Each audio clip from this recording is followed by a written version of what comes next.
matters where you are in the world. We're very excited to have you with us today. So we're going to go through this with you. I've got some great colleagues with me.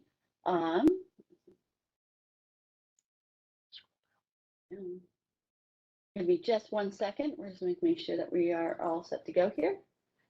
And there we go. So today's speakers, of course, myself, Robin Weiner, here at Get Real Health. Along with me is going to be Jason Harmon, our Senior Vice President of Patient Engagement Technology. And along with us is Raj CKR, our Chief Solution Architect, and really the brains behind all of this, he and his team. So pretty excited about it.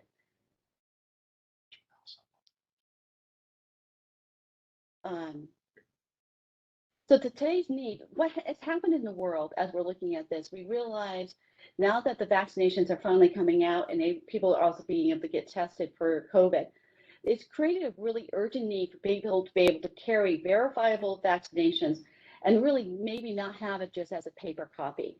So this is something we really need to be able to go ahead and safely return to work, school, travel, and honestly just get back to our normal lives. This technology is not just going to be for COVID for now, because the need has pushed it for COVID, but we realize now that once it's established, it can be used for any time that anybody needs verifiable portable health records. So we had to do it required two different things. The first one is a common format.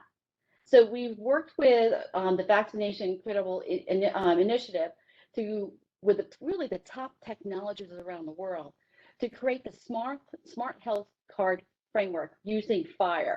This is an accepted standard around the world. So this is something we've been working on for lots of years with FHIR, but now we're actually building out the smart health card framework. The other side of it, we need to have a common way to trust one another. So we needed to go into a trust network. And one of the big ones right now is called the Common Trust Network. And we've been able to join that, and we'll go through that a little bit later today, but we need to be able to trust one organization, trust another organization, trust another organization. So this is the user journey, and I think we're all really familiar with that. First thing, of course, we get to COVID vaccine through a connected facility. Then the individual citizen patient enrolls into their patient portal. And then they're able to, and we're going to show this in a moment, of how to go ahead and actually go and create a QR code for either the testing or your immunization records. Then the individual has the option to either print a PDF, a use case for there, maybe it's for your elderly parents that don't have a smartphone. We want to make sure people have the ability to do it, or export it to another application or digital wallet. Then the person presents that QR card it could be at the university, a border crossing, a large event, anywhere a proof of vaccination is going to be required. The QR code is then scanned either through, we have a Get Real Health scanner that we can actually show you another time, or at another leading organization that is part of the Trust Network. So right now, so Robin is going to demonstrate this process, acting in the role of a patient who is logging into our Instant PHR patient portal. When she gets in there, she will be navigating to the component that generates the smart health card from the data in her personal health record, and generates the QR code that can be output by the system. So Robin, I think you're sharing now. I am sharing. So here I am in Instant PHR sitting on top of CHBase. So many of you have our system already. And what I'm going to do is go ahead in the hamburger menu, go down to Smart Health Card. I'm just going to click on that. And boom, here it is. It's going to show my, for this one, it's going to show my vaccinations. So I'm just going to go, I want to create a proof of vaccination. So all I'm going to do is click that, and boom, there it is. It is a QR code. And then what will happen is you'll take this QR code again and be able to go ahead and have it scanned by either the Get Real Health scanning app or a trusted application like the Common Pass. So this is where they're going to scan it and be able to see it. And that is why we really were very important that we use a smart health technology that is accepted around the world. So now we're going to go back and change over and bring back up. And Jason's going to talk a little bit about how the actual technology has been worked. So go ahead, Jason. Thank you, Robin. So the technology is actually fairly straightforward in terms of how we implement this with the Get Real Health platform. The first two pieces of the journey happen outside of the Get Real Health, and that is the lab sources in terms of COVID tests and vaccination providers for vaccines. And it is important to notice that, this use case does support both. So these smart health cards can list both COVID vaccinations as well as COVID test results. Anyways, this data is pulled together by a trusted entity. Now, this trusted entity is generally a Get Real Health partner. It can be a hospital system, it can be a provincial, regional, or national health authority that is connected to CHBase. The next thing that happens is through the existing data publication process, this vaccination and or lab data is pushed to CHBase. When that occurs, that data is digitally stamped by CHBase, so we know that those lab results, those vaccinations came from that trusted partner. And within CHBase, we go to the next step, the Instant PHR application layer knows to look for certain trusted entities, vaccination and lab source. That's part of the configuration, is which ones are trusted and authoritative lab results. That then produces the QR code.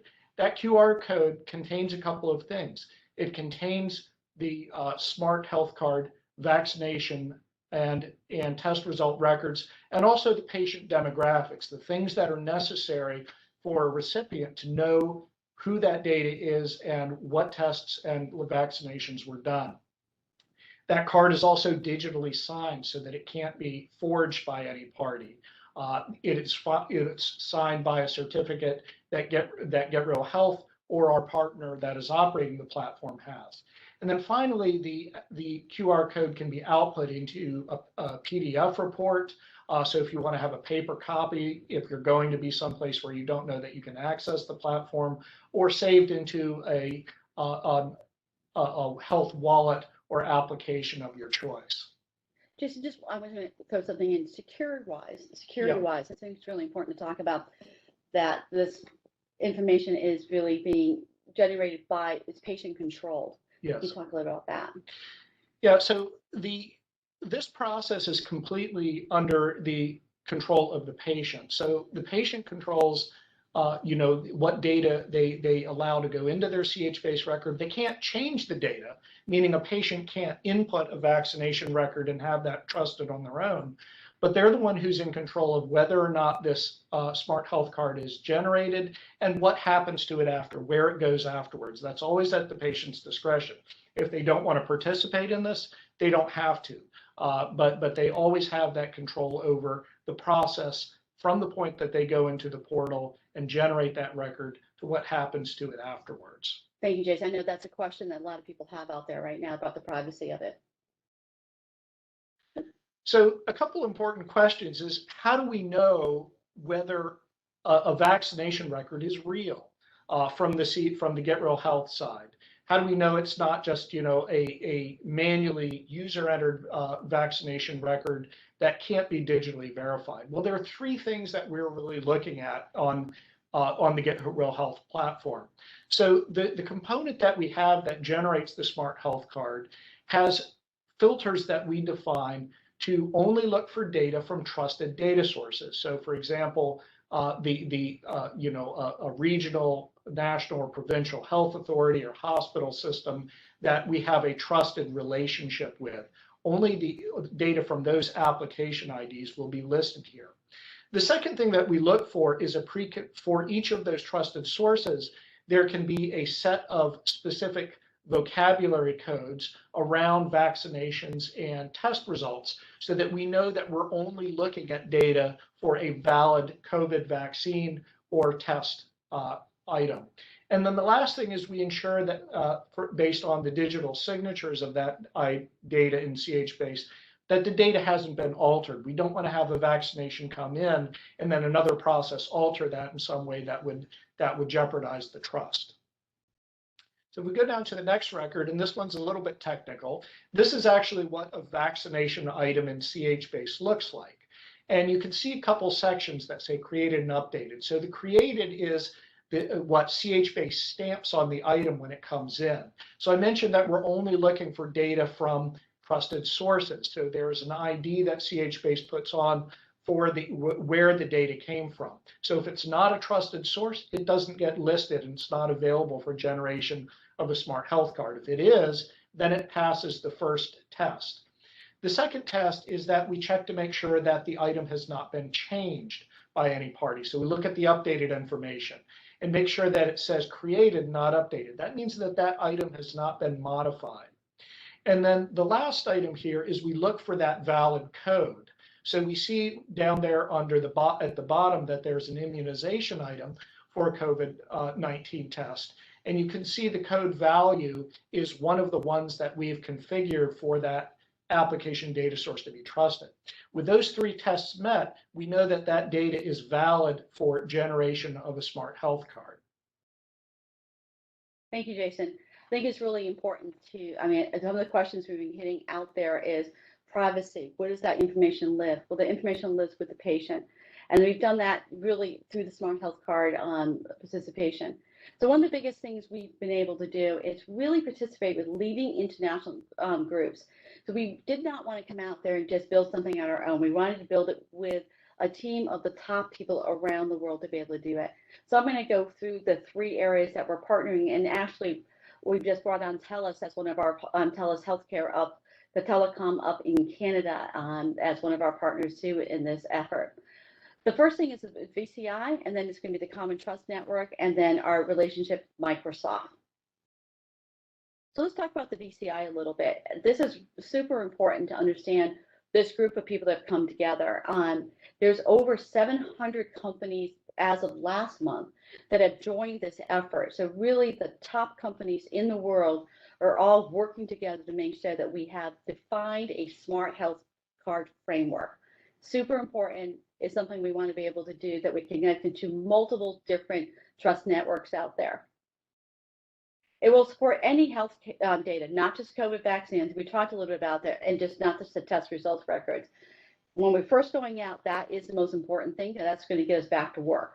But this technology is going to be able to support anything. If you're going on to a country, you need to have another vaccine, you'll be able to do it. Or if you're traveling and you want to be able to have your healthcare information digitally, you're going to be able to do that. It's a little safer than having paper. Again, it will support though digital and paper credentials. Again, but it's a QR code, so you're not going to have information just floating out there. They're going to be able to be able to scan that information. And again, it's keeping it safer.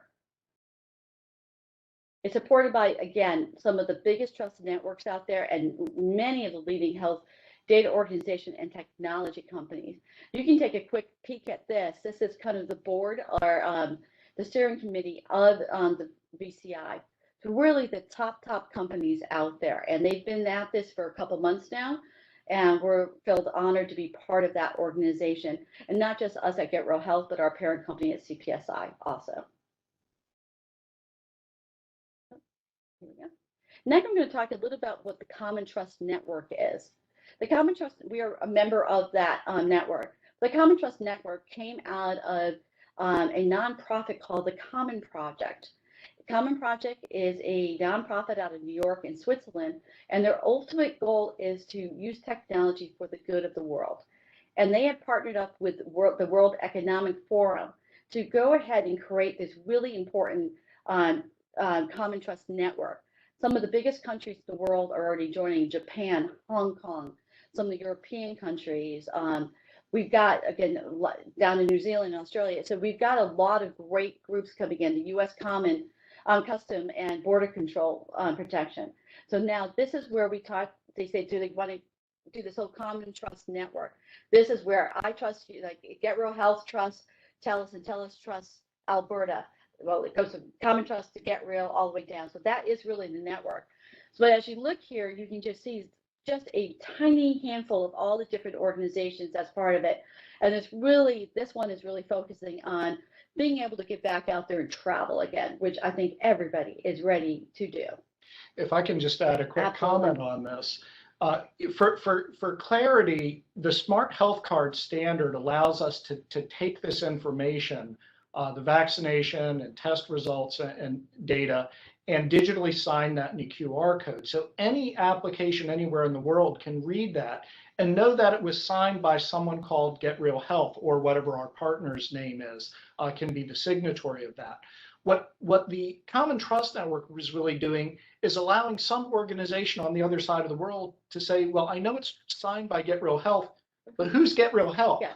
And the Common Trust Network, as a standards body or an international body that's managing this trust, is the one who credentials Get Real Health to say, Get Real Health is part of Common Trust. So, someone on the other, some organization or Customs and Border Control on the other side of the world can know that Get Real Health is part of this trusted network and that their data is legitimate. So they extend that capability that we have with the Smart Health Card to allow it to be trusted by organizations anywhere in the world. And the Common Trust Network, it has started as their own, but they're now joining other networks around the world, really trying to keep this across. So it's not just, you feel like if you're in the Middle East, they're in conversations to join that. They're right now having some deep, the VCI and the Common Trust Network having some deep conversations in the EU, because we want to be, again, to have the standards across the world so you're able to go ahead and travel anywhere in the world. The next piece is just this long-term relationship that we have with Microsoft. So Microsoft, along with VCI, is building a partner directory. Microsoft is on the board of VCI and a part of the steering committee, and they've been just getting tons of requests from all their clients to be able to help them build something for trusted credentials and being able to do a smart health card.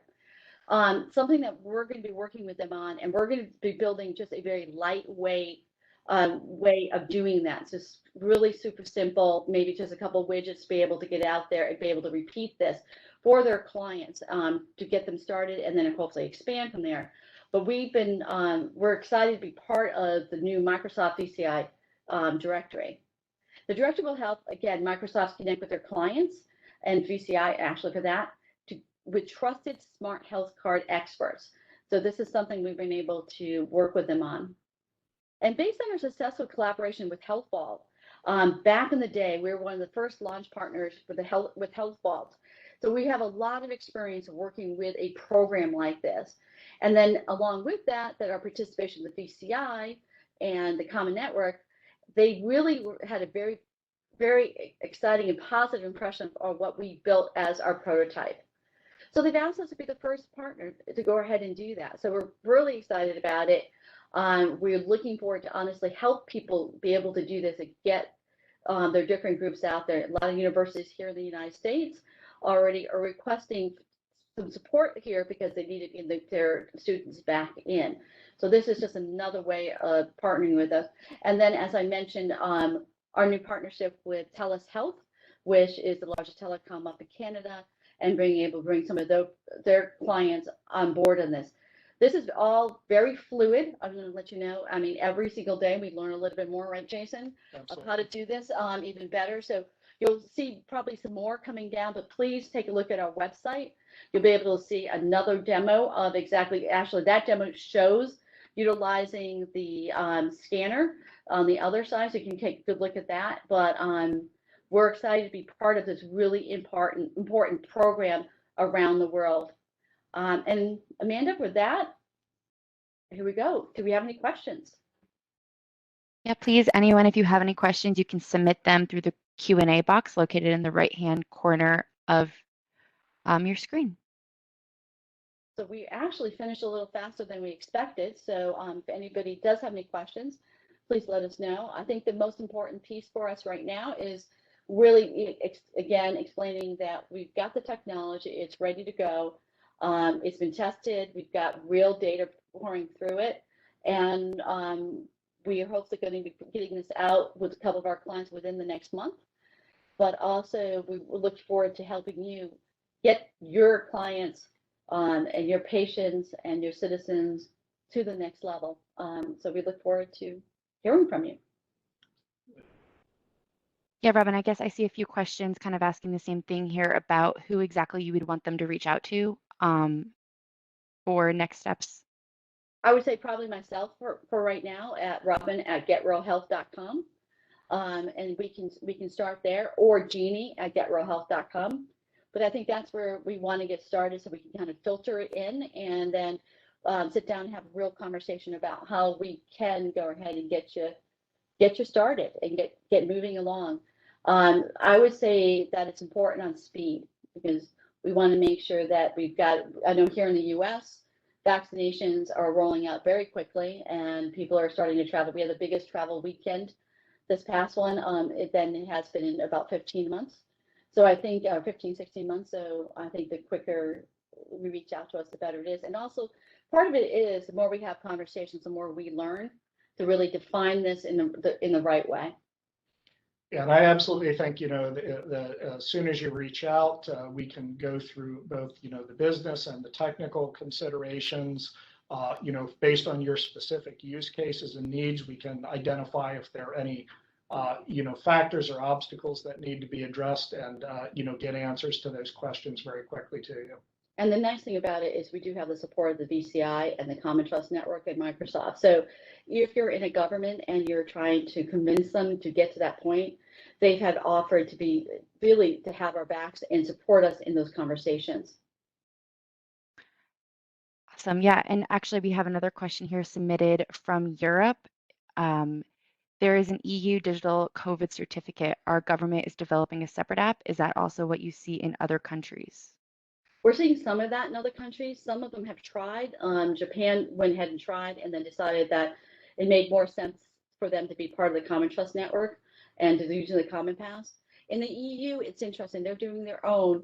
So what the conversations has been with the VCI and with the Common Trust Network, is make sure that the technology all works together. So even if they have their own application, it will still be able, if they have their own verification app on their side, what the goal is that you're bringing your QR code from the US, you'll still be able to scan it, or from another country be able to scan it. And it's really, that is, everybody kind of jumped into it.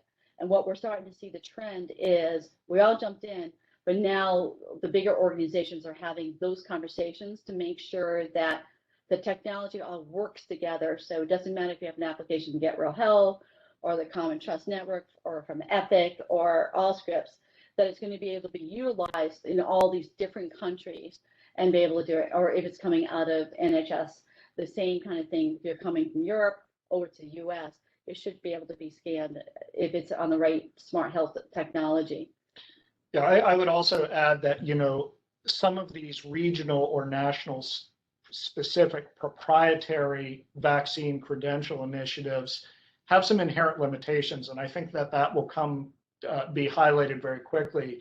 If you have a state, for example, that is doing their own, and if they do it in a way that is not built on the smart health card standard, and ideally even with trusts like the Common Trust Network, then that credential may only be useful within that region. As soon as you start to go outside of the borders of a place that is using a proprietary system, the importance of having vaccine credentials that are built on an open international standard is going to become very, very important to them. And since we have international clients, we started from the beginning being part of that movement to make sure that we were on the international standards. Amanda, any other questions for us? It looks like there are no further questions at this time, so we're going to go ahead and wrap things up here. I would like to thank everyone for joining us this morning, and just a quick reminder that this session is being recorded and will become available to you in the coming days. I want to thank you again for joining, and have a great day. Bye-bye, guys. Thank you.